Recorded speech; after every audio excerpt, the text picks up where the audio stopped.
was a time when we saw the white man, our colonial powers, as our enemies. But I think, no, not that I think, something that is worse than an enemy is a traitor. Yes. And when we won our freedom, some of our countries were led by some of the most noble nationalists, of our time.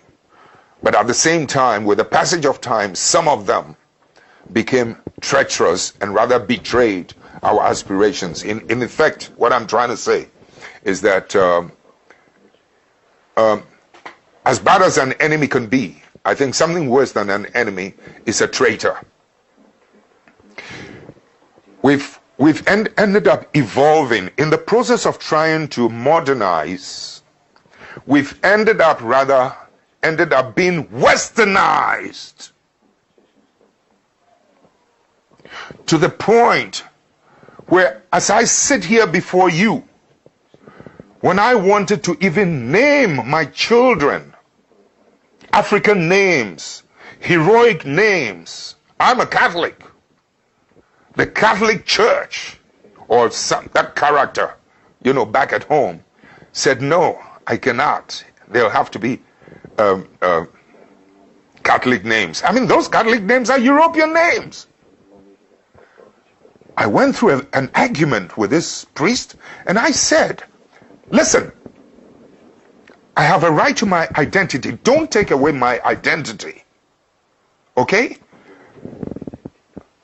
I mean, Christianize me if you may, but don't westernize me. There were times, my wife and I is a great graphic artist. We made some beautiful Christmas cards that depicted Christmas in an African setting. And the Christmas cards sold so well, even with Catholic nuns, white Catholic nuns. We wanted to secure the patent. I went to an office, the Registrar General's office, to secure the patent. Can you believe that this fellow African, Registrar General, looking at my black personality, black face, told me that, no, I cannot. This was long after independence, and that it's going to take about 3 years. I said, why 3 years? He said, it'll have to go to England. It will go to England, and it might take about 3 years before I'm granted the right to that patent or whatever it is that register. In other words, in effect, what I'm trying to say is that, so I have no right to even my creativity. I create my own, you take it away from me, and you have to send it to the colonial power.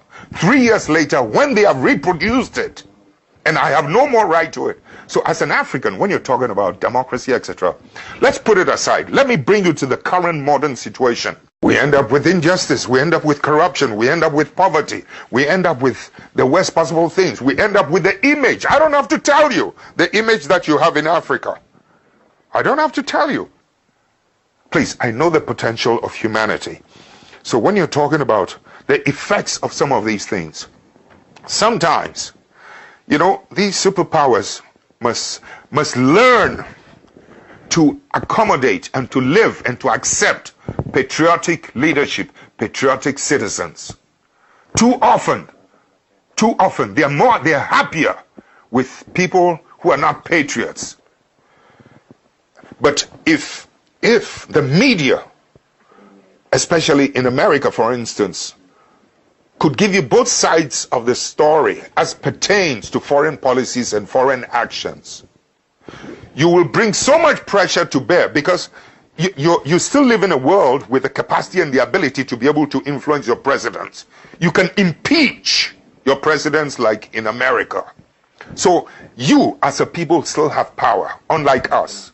In Africa, they disempower.